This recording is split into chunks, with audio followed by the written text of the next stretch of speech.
Hi అండి. ఈ సీజన్లో రైనీ సీజన్ అయినా వింటర్ సీజన్ అయినా చిన్నపిల్లల కాడి నుంచి పెద్దవాళ్ళ వరకు జలుబు అనేది కామన్గా వస్తుంటుంది. కాబట్టి మనము ఈ పాలు తాగేయడానికి చిన్న చిట్కా ఇది. అందరికి తెలిసిన చిట్కా అనేది. దాంట్లో ఒకటి మాత్రం మర్చిపోతున్నారు. అదేంటిదో నేను చెప్తాను చూడండి.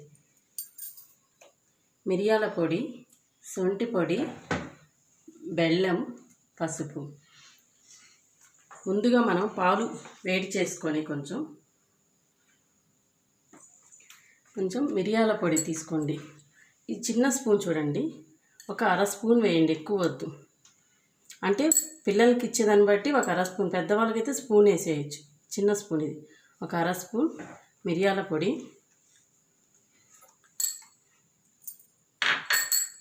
మెయిన్ ఇది మర్చిపోతామండి, మిరియాలు పసుపు అనేది కామన్, అందరు తాగుతారు. శొంఠి పొడి, శొంఠి తెచ్చుకొని కొంచెం నేతిలో దోరగా వేయించుకొని అది ఆరబెట్టి మిక్సీ కొట్టి పొడి చేసుకుంటే ఇలా శొంఠి పొడి అవుతుంది. ఒక అర స్పూన్ శొంఠి పొడి, కొంచెం పసుపు,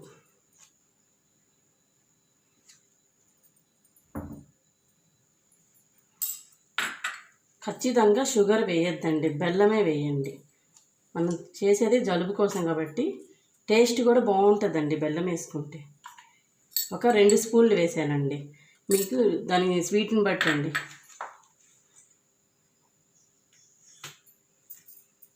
కొంచెం ఇవన్నీ వేసినాక పాలు కొంచెం వేడిగా ఉండాలండి. కొంచెం వేడిగా ఉంటే మొత్తం కలుస్తాయి, మొత్తం మనం వేసిన ఇంగ్రీడియంట్స్ అన్నీ.